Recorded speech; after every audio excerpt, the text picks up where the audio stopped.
ನಮಸ್ಕಾರ. ಇವತ್ತು ಛತ್ತೀಸ್ಗಢದಲ್ಲಿ ಚಿತ್ರಕೂಟೆ ಕನ್ನಡ ಸಂಗಮ ಕಾರ್ಯಕ್ರಮ ನಡೀತಾ ಇದೆ. ಈ ಕಾರ್ಯಕ್ರಮದಲ್ಲಿ ಇಲ್ಲಿಯ 22ನೇಯ ರಾಜ ಆಗಿರುವಂತಹ ಶ್ರೀ ಕಮಲ್ ಚಂದ್ರ ಭಂಜದೇವ್ ಅವರು ನಮ್ಮೊಂದಿಗಿದ್ದಾರೆ. ಅವರಿಗೆ ಕನ್ನಡ ಕೂಟದ ಪರವಾಗಿ, ಛತ್ತೀಸ್ಗಢ ಕನ್ನಡ ಕೂಟದ ಪರವಾಗಿ ಆತ್ಮೀಯವಾಗಿ ಸ್ವಾಗತವನ್ನು ಕೋರ್ತಾ ಇದ್ದೀನಿ. ನಮಸ್ಕಾರ. आज यहाँ पर छत्तीसगढ़ कन्नड़ कूट ये संगमा इस सम्मेलन कार्यक्रम में आमंत्रित बस्तर राज्य के 22वीं पीढ़ी के राजा श्री कमल चंद्र भंजदेव जी हमारे साथ हैं. उनको इस कार्यक्रम के लिए मैं हृदयपूर्वक स्वागत मैं करती हूँ. राजा जी नमस्कार. जैसे कि हम सबको मालूम है कि आप संस्कृति के प्रति और माँ दंतेश्वरी के बहुत बड़े आप एक पुजारी हैं. तो आपको इस कार्यक्रम में भाग लेते हुए आपको क्या लगता है कि ऐसे कार्यक्रम होने चाहिए बार बार, या आपकी मैं राय पूछना चाहती हूँ? ऐसे कार्यक्रम होते रहने चाहिए. हाँ. उसका एक रीज़न भी है क्योंकि कहीं ना कहीं बस्तर रियासत जब बनाया गया, हाँ, ये आदिवासी बहुमूल्य क्षेत्र रहा. और जगदलपुर एक ऐसी शहर है जहाँ पे अब जनरल पब्लिक मानी जाएगी, जो सबसे ज़्यादा है. तो इमिग्रेंट सिटी कहा गया इसको. अच्छा. क्योंकि यहाँ पे सबके सब जितने लोग, यहाँ पे हर समुदाय के लोग आपको मिल जाएंगे. कनाडा के भी मिल जाएंगे, कर्नाटका भी मिल जाएंगे, अच्छा, उड़ीसा के मिल जाएंगे, हाँ, छत्तीसगढ़ के, महाराष्ट्र के, हिमाचल के, तमिलनाडु के, सब लोग यहाँ पे आकर के रहने लगे. और राजाओं ने उस समय उनको जमीन दी और जिम्मेदारियां भी दी. तो आज भी वो परंपरा चली आ रही है और ऐसे कार्यक्रम निश्चय होते ही रहने चाहिए. जैसे कि ये जो प्रयास चल रहा है, मतलब राज्यों में जो झगड़ा है, भाषा से लेकर या पानी से लेकर तो विवाद जो चल रहे हैं, ऐसे कार्यक्रमों से निश्चित रूप से इसमें कोई बदलाव हम देख पाएंगे या देखना चाहिए. क्योंकि कहीं ना कहीं आज जो पढ़ी पीढ़ी आ रही है, हाँ, जो युवा पीढ़ी आ रही है, वो कहीं ना कहीं ये समझती है जी. आज हमारे नदी की बात कर लें हम, तो इंद्रावती निकलती है कालाहांडी से. अच्छा. पानी देती है छत्तीसगढ़ को, हमारे बस्तर को. अरे वाह. तो बस्तर को देती है तो वो बेटी समान है. निकलती कहीं है और कहीं अपनी सेवाएं दे रही है. तो एक बेटी के जैसा है, वो एक माँ के स्वरूप है. और वो नदियों को रोकना और उसके ऊपर विवाद करना, ये कहीं ना कहीं एक गलत है. क्योंकि अगर रोकना चाहिए तो राजाओं को रोकना चाहिए. हम तो 1000 साल से राज कर रहे हैं और हमने कभी बॉर्डर्स नहीं बनाए. हमने कभी ये नहीं बोला कि पानी किसी का नहीं. कोई दूसरे राजा ने नहीं बोला कि मेरा पानी है. पानी निकल रहा है, बह रहा है, जिसको पीना है पीजिए, जिसको जिसका इस्तेमाल करना है करिए. तो कहीं ना कहीं हमें ये सोचना चाहिए कि नदियां हो, पहाड़ हो, रोड हो, कि कहीं ना कहीं हमें अपने लिए यूज करना चाहिए और भारत देश के लिए यूज करना चाहिए, कि एक दूसरे से मिले. सांस्कृतिक साथ साथ सबसे इम्पोर्टेंट होता है कि हम अपनी भाषाएं जानें. विविधताओं में जितनी भी साथ एकता है उसको हम और समागम के साथ आगे लेकर के जाएं. तो ये जो विवाद ये गलत है. हमें इसे कोशिश ये करना चाहिए, खास तौर से युवा पीढ़ियों को ये संभालना चाहिए, युवा पीढ़ियों के साथ, कि हमें एकत्रित होकर, चाहे जैसे हम छत्तीसगढ़ की बात करें, बस्तर की बात करें, हम भी 4 राज्यों से घिरे हुए हैं. एक तरफ हम उड़ीसा में बस्तर के, एक आंध्रा है, तेलंगाना है, महाराष्ट्र है. तो हमारी लड़ाइयाँ अगर हर राज्य से चलने लगी तो हमारी नदियां ही बंद हो जाएंगी, हमारे आवागमन बंद हो जाएंगे. तो कहीं ना कहीं लैंग्वेज उसका डिटरेंट नहीं होना चाहिए. लैंग्वेज से हम एक दूसरे के प्रति नफरत नहीं जागनी चाहिए. हमें भारत देश को एक माता के स्वरूप में देखते हुए जो सुविधाएं ईश्वर ने बनाई है वो सबके लिए फ्री है. हमने जो बनाई है उसमें पैसे हैं, उसमें प्रॉब्लम. जो सुविधा बनी हुई है उसको उसी तरीके से इस्तेमाल कर जिस तरह ईश्वर ने हमारे लिए छोड़ गए. सही है. इस कार्यक्रम में आज ये जो चित्रकूटा कन्नड़ छत्तीसगढ़ संगम, इस कार्यक्रम के बैकएंड में मतलब आपका बहुत बड़ा योगदान है, तो आपका सपोर्ट भी बहुत है. तो राजा जी हम ये सुनना चाहते हैं कि आपके पूरे जितने भी आपके पूर्वज रहे, तो उनके योगदान के बारे में थोड़ा कुछ हमारे वीक्षकों को बताना चाहते हैं. योगदान तो बहुत रहा, मतलब सांस्कृतिक वलय में हो या आर्ट में हो, कल्चर में हो. जैसे हमने हमारा जैसे कि 75 दिनों का जो बस्तर दशहरा है, हाँ, अपने अपने सांस्कृतिक विरासत, हाँ, जैसे सेम हमारे मैसूर में भी. तो मैसूर में जैसा है, मैसूर में ज्यादातर पूजा होती है और राजा की सवारी निकलती है. 10-12 दिन का शायद कार्यक्रम है. हमारा 75 दिनों का दशहरा है, जिसमें कि रथपति उपाधि मिलने के बाद राजा को रथपति उपाधि मिली। जो चौथे राजा थे पुरुषोत्तम देव, यहाँ से दंड आचरण करके लेटते हुए गोल घूमते घूमते 700 किलोमीटर गए और जगन्नाथ प्रभु ने उन्हें रथपति की उपाधि दी और माँ सुभद्रा का रथ उन्हें भेंट में दिया गया और बोला आज से तू रथपति होगा, माँ सुभद्रा नहीं चढ़ेगी, आप चढ़ोगे, क्योंकि 32 चक्कों का रथ था, हम 32 चक्कों का रथ ला नहीं सकते थे, तो हमने कुछ भगवान को दे दी, जगन्नाथ को, कुछ दंतेश्वरी माई के नाम से वहाँ छोड़ा है और 8 चक्के का रथ लेकर के हम जगदलपुर आए। और आज भी वो जिस दिन हम यहाँ पहुंचे हरियाली अमावस के दिन, उस दिन से बस्तर दशहरा की शुरुआत होती है यहाँ पे। और वो शुरुआत में जैसे ही आए फिर सभी बस्तर में जितने भी देवी देवता हैं, जितने भी लोग हैं, सबको जिम्मेदारी दी। जो लोहार है वो लोहे का काम करेगा, जो लकड़हारा है वो लकड़ी का काम करेगा, रथ बनाएगा। जैसे पुरी में रथ बनता है वैसे ही बस्तर में रथ बनता है। सब वही परंपरा है, क्योंकि माँ सुभद्रा का रथ है, वैसे ही बनता है। और राजा रथारूढ़ होते, इसमें भगवान रथारूढ़ नहीं होते, राजा को रथपति की उपाधि मिली। और ये परंपरा 700 सालों से चली आ रही, आज तक नहीं रुकी। और ये परंपरा में असंख्य कार्यक्रम है, अगर हम ऐसा लेंगे तो घंटों लग जाएंगे। और ऐसा बताना चाहेंगे 75 दिनों में हर दिन विविध कार्यक्रम है, अलग अलग कार्यक्रम है। कई हम पुजारी के रूप में जाते हैं और एक ऐसा जमा है जहाँ पे 1400 में डेमोक्रेटिक सेटअप बस्तर में पहले आ चुका था, जहाँ हमने मुरिया दरबार लगाया, जिसमें कि राजा को भी पनिशमेंट दिया गया था। अरे हाँ। तो ऐसा कभी नहीं हुआ कि राजपाट में आप किसी राजा को पनिशमेंट दो। आज के परिवेश में किसी को भी कोई पावरफुल व्यक्ति को पनिशमेंट दो, और वो भी पावर में रहते हुए तो वो चीज राजा को दी और पनिशमेंट को राजा ने एक्सेप्ट किया। और उसका आज भी हम नया खाई मनाने जाते हैं, उसमें रथ चुरा के ले गए, क्योंकि उस समुदाय को जिम्मेदारी नहीं मिली थी। तो कुमड़ा कोट करके जंगल है जो कि जगदलपुर शहर में ही आ गया, वहां चुरा के लेकर उन्होंने यही मांग रखी कि महाराज हमारे साथ आएंगे अपने पूरे राजाशाही वेशभूषा में, अपनी पूरी सवारी, शाही सवारी लेके, और जमीन में बैठ के हमारे साथ चावल खाएंगे। तब राजा को हम रथारूढ़ करके वापस खींच के लेके जाए। तो आज भी वो पनिशमेंट हम 700 सालों से निभाते आ रहे हैं। और आज भी रथ चुराई जाती है। हमको सबको पता होता है रथ चुरा लिया गया, बट हम लोग देखते नहीं, राजा घर के अंदर है, घर के बाहर से चुराई जाती है, वहां से चुरा करके लिया। तो आज भी वो परंपरा यथावत चल रही है। और साथ साथ राजा नया खाई होता है। यहाँ पे परंपरा ये रही है, संस्कृति ये रही कि सब गाँव में नया खाई होती है, जब नया चावल आता है उसका भोग लगाते हैं।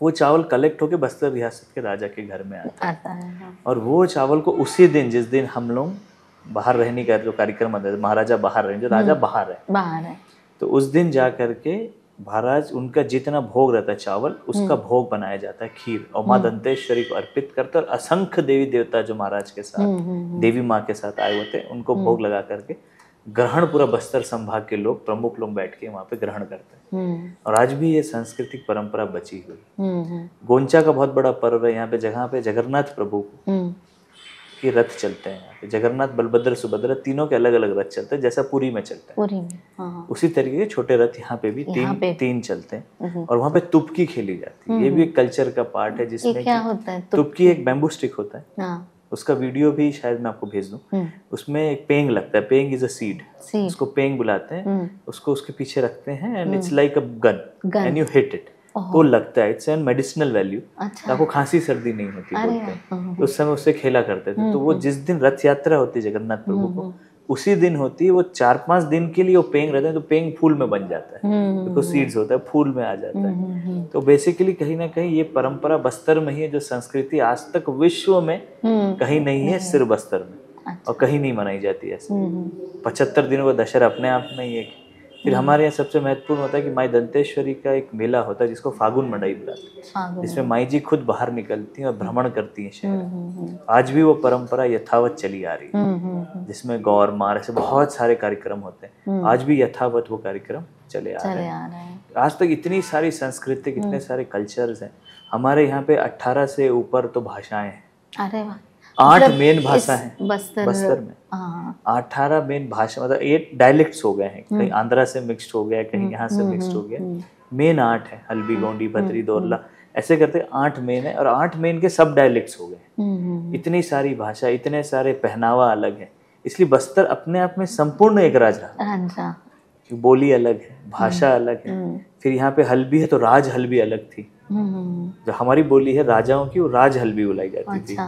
फिर जैसे गोंडी है, गोंडी है, तो राजगोंडी। राजगोंडी, अच्छा। तो राजा के साथ जब आप बात करोगे तो एक तरीका है बात करने का, हाँ। और आम जनता में एक बात करने का तरीका है। तो ये अलग अलग अलग अलग तरह के डायलॉग्स और आज भी वो यथावत है और आज भी हमारे पास डॉक्यूमेंटेड रिकॉर्ड्स हैं इसके। अच्छा। और लिखनी है पूरी, मतलब इट्स अल्फाबेटिकल बुक्स लिखे हुए हैं उसके ऊपर, चाहे गोंडी हो, भलबी हो, दोरला, सब आज के दिन ऑथेंटिकेटेड डॉक्यूमेंट्स है। तो ये भी कल्चरल को प्रिजर्व करके आज तक राजा महाराजाओं ने रखा हुआ है। और यहाँ पे सब शादी की परंपराएं अलग है, हर क्षेत्र की परंपराएं अलग है। अगर आप यहाँ से 20-20 किलोमीटर में परंपराएं बदल जाती है, हर भाषा, हर शैली, परंपराएं बदलती चली जाती है। तो बस्तर रियासत अपने आप में विविधता में सबसे बड़ा उदाहरण है, एकता है और आज भी चली आ रही है। और जैसा आपको बताया मुरिया दरबार में, तो सनातन संस्कृति में सबसे महत्वपूर्ण ये है कि सामाजिक समरसता का सबसे बड़ा उदाहरण तो बस्तर दशहरा है।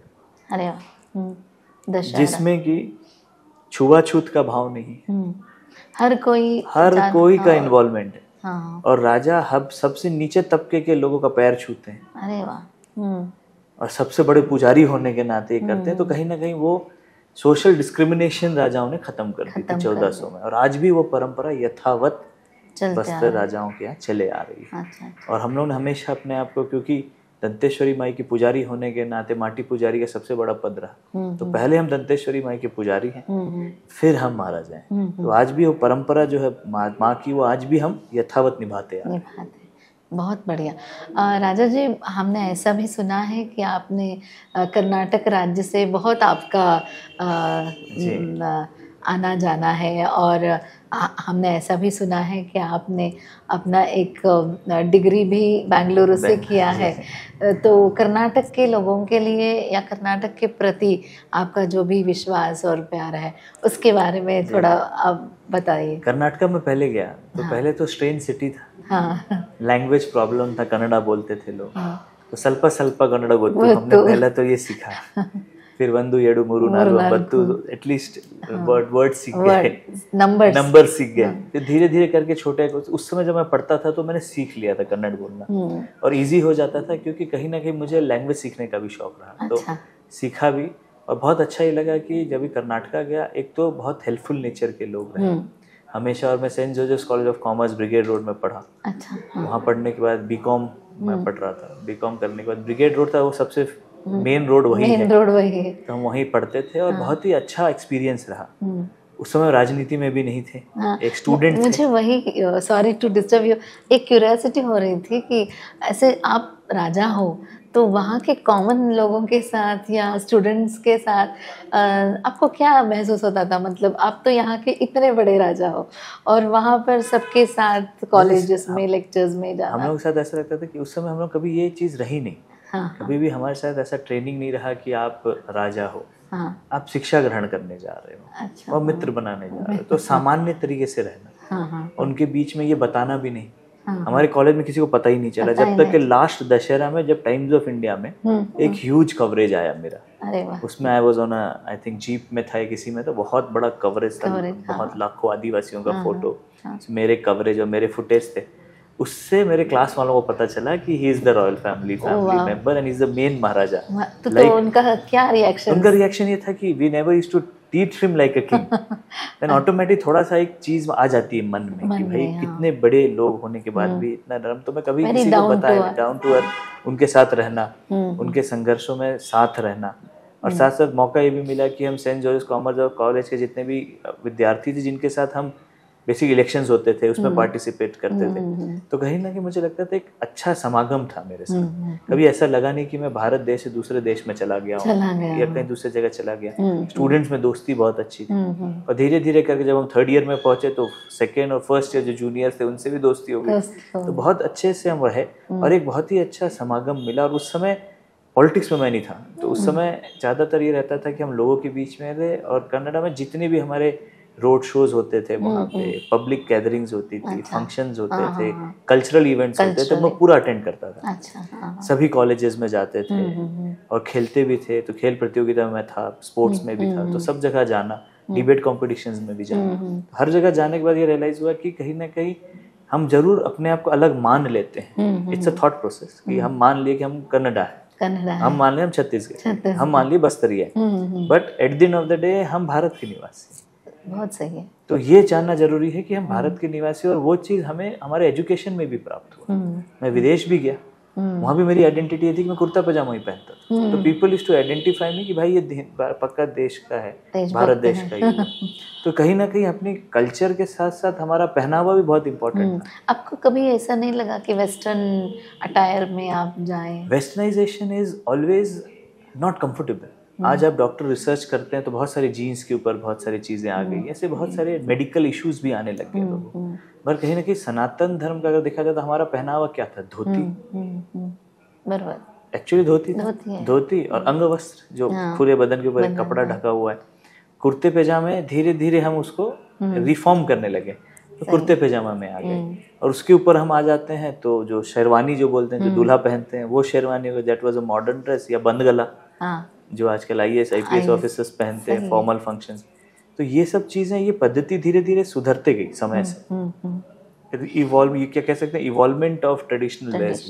बट हम मूलतः हमारे समाज में अगर हमारी पहचान है, हमारी बोली से है सबसे पहला, हमारी भाषा से, हमारे पहनावा से, और हमारे बातचीत करने के लहजे से कि अब किस देश से आए। भारतीय हमेशा मददगार रहेगा, किसी भी विश्व में रहे। सही। मेरे को कोई दूसरा, कोई लंदन में भी गया, कोई तकलीफ है किसी को, तो मैं जरूर ये पूछूंगा, भाई if you need my help.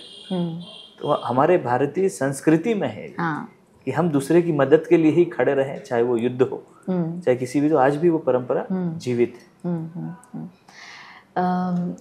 एक आखिरी सवाल आपसे पूछना था राजा जी, जैसे कि आज चित्रकूट कन्नड़ संगम हो रहा है, तो ये बेंगलुरु, कन्नड़ा और छत्तीसगढ़ का घरी, तो ऐसे अलग अलग राज्यों के साथ भी इस साल कन्नड़ा के साथ हुआ कन्नड़ संगमा, तो नेक्स्ट ईयर अलग महाराष्ट्र से, आंध्र प्रदेश से, ऐसा होगा? ऐसा होना चाहिए, क्योंकि देखिए पहल जो होता है उसके लिए समय लगता है। एक तो सबकी टाइम होना, आजकल सबके पास सबसे ज़्यादा दिक्कत है कि समय कम है। और कोशिश ये रहती है कि जब भी ऐसा हो तो हम लोग सामने आते हैं, क्योंकि राजा महाराजाओं ने ही हमेशा कला हो, चित्रकला हो, संगीत हो, या विश्व में किसी भी तरीके की कला हो, तो राजाओं ने उन्हें पुरस्कृत किया।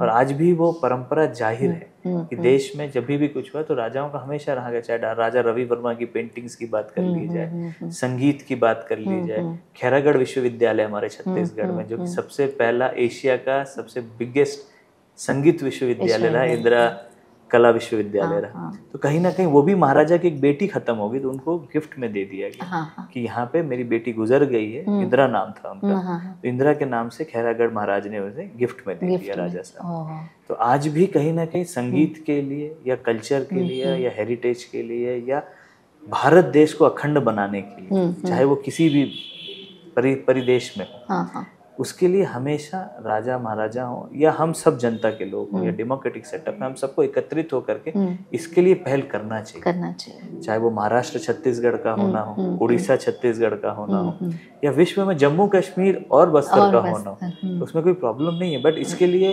प्रयास करना, और सबकी टाइम हो तो हम हमेशा इसके लिए तैयार हैं। जी, एक वेरी लास्ट क्वेश्चन, एक युवा नेता कहो या युवा राजा होने के नाते, और ये जो आकाश जी ये प्रयास कर रहे हैं छत्तीसगढ़ और कन्नड़ा संगमा इस कार्यक्रम के बारे में, और यंगस्टर्स के लिए आपका क्या विशेष मानो, या आप क्या कहोगे यंगस्टर्स, आजकल के यंगस्टर्स के? आज के लिए यंगस्टर्स के लिए कहना चाहूँगा, सबसे पहले धन्यवाद देना चाहूँगा आकाश जी का, जो उन्होंने ये स्टेप लिया, इतना बड़ा कार्यक्रम किया, जिसमें कि छत्तीसगढ़ और कन्नड़ा को एक मंच में ला करके, और बड़े बड़े TV चैनल के हमारे साथी यहाँ उपस्थित हैं, साथ साथ राजनीतिक तौर से भी बहुत सारे लोग उपस्थित हैं, बहुत सारे संघ के लोग उपस्थित हैं, विविध भारती से लेके बहुत सारे लोग, मतलब भारत देश एक जगह पे, संस्कार भारती से लेके के सभी लोग यहाँ पे आज उपस्थित हुए हैं। मुझे लगता है कि युवाओं को ये चीज जानने की जरूरत है, समय कम है, युवा अवस्था के बाद बुजुर्ग तो बन नहीं तो हैं, जब तक हम अपने आप को किसी चीज के लिए समर्पित करें, और वो जो किसी चीज का मतलब होता है भारत देश के प्रति निष्ठावान होकर भारत माता की सेवा के लिए अपने आप को तत्पर करें, चाहे वो किसी भी विषय पे, चाहे आप म्यूजिक में हो, चाहे आप संगीतकार हो, चाहे आप तबला वादक हो, हम भारत देश के लिए किस तरीके से अपने आप को कंट्रीब्यूट कर सकते हैं, भारत देश के लिए हम किस तरीके से सहयोग करें कि भारत देश की जो विविधता है उसमें एकता लाए और साथ साथ भारत माँ का गौरव विश्व में, विश्व पटल में सबसे उच्चतम में हो या प्रथम में हो, इसका संकल्प लेकर अगर युवा चलेगा तो मुझे लगता है कि आने वाले समय में जो हम सबका सपना है अखंड भारत बनाने का, एक भारत श्रेष्ठ भारत बनाने का, सबके साथ सबका विकास करना, ये सब संकल्प जल्द से जल्द पूर्ण होगा, क्योंकि युवा ही है जो वायु का रूप लेकर के देश की हर चीजों को, इम्पॉसिबल को पॉसिबल करके आगे बढ़ाते हुए युवा ले जाएगा।